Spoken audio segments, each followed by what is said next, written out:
In a building as old as this house, which is almost 1,000 years old, you can imagine that there's always something to do by way of repairs. We haven't had many major scale repairs for a while, but during this past year we've had to do something about our roofs. It started earlier in the year with a bright red cherry picker coming in and gradually working its way around the house, working on the guttering, working on the ridge tiles. There were actually a couple of holes in the roof on the west side.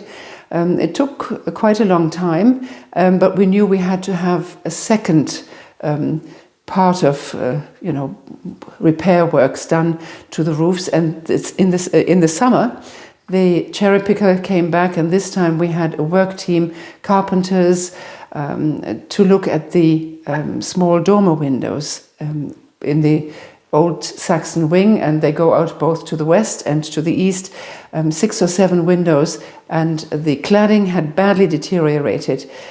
The windows were put in 1962. The roof at the time was in very bad repair. A lot of the beams had to be renewed, and the community took the opportunity to develop the attic into a few cells and a bathroom upstairs.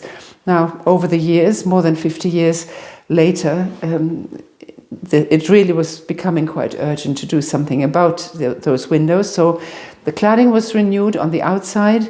The window frames were in fairly good shape, but they all had to be painted in and out, and we had Darren, a marvelous workman, going steadily through them, looking at the window sills, looking at the puttying, looking at all the fixtures, the handles, everything, so that we now have all the dormers restored, as well as the windows properly looked after, and hopefully that will help keeping quite a bit of the winter winds out as well, because we've had very windy weather this year, more than other years, and so it makes a lot of difference to actually have a little bit more insulation in the roof. When the cherry picker was first delivered, it looked like a huge red insect sitting on the ground with its legs all folded in. And then once it was in place, it had caterpillar wheels to go from one place to the other.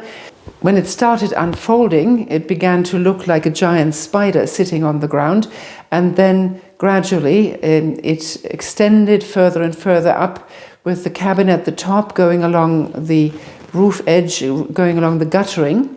And the workmen actually took some amazing pictures right over the roof of the house, over the tower ruin, towards the village, beautiful shots. So we had just a little extra there, apart from all the repairs that had to be done.